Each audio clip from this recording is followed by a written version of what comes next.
galera, estamos aqui com mais um vídeo do canal Bruno Tutoriais. E dessa vez eu vou mostrar como domar um zumbi. É isso mesmo, galera, domar um zumbi. Você vai criar seu mundo,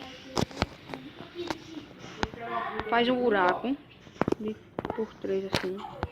1, 2, 3. 2, 1, 2. Não é fácil, galera. Pronto.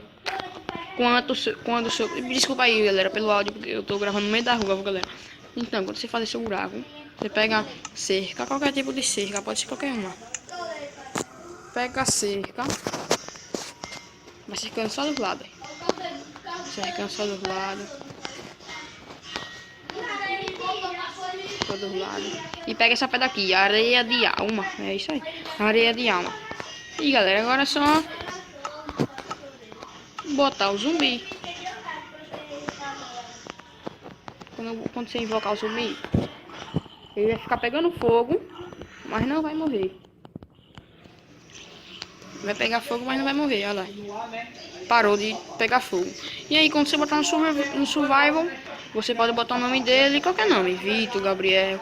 É isso aí, galera. Se você gostou, deixe seu joinha. É isso aí, galera. Falou!